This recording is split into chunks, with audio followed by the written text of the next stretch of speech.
So Honeycomb was founded almost 8 years ago, which is insane.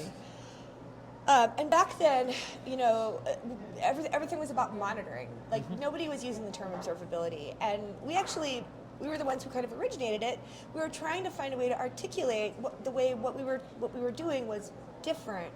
We knew what we were doing wasn't a monitoring product, and it wasn't based on metrics, and it wasn't just logs either. But it was about making a product that developers could use to interrogate their code in real time, in production, to be like, the term observability comes from control theory, which is about how can you understand what's happening inside your system, no matter what's happening, just by observing the outputs.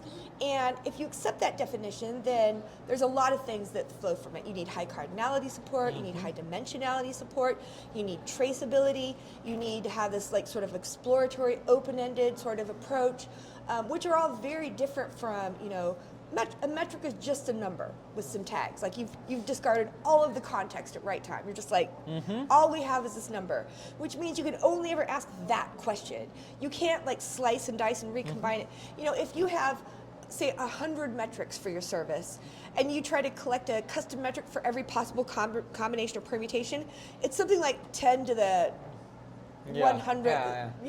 You can't collect that many custom metrics.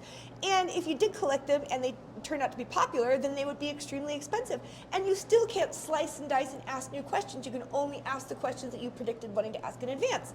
But if you collect that data in these arbitrarily wide structured data blobs, one of those per request per service, or one per span per request per service, then if you have stored in the right way, you can slice and dice, you can ask, you can be like, okay, there's a spike in errors. What is it? With dashboards, you typically just be, scrolling through your dashboards.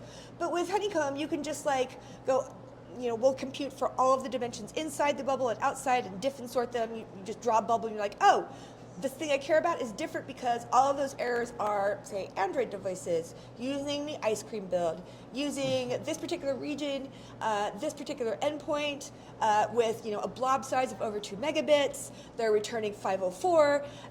Just like immediately you can be like, this is all the way. And so much of debugging actually just boils down to that, right? Yeah. Here's the thing I care about. Tell me how it's different from everything I don't care about. I think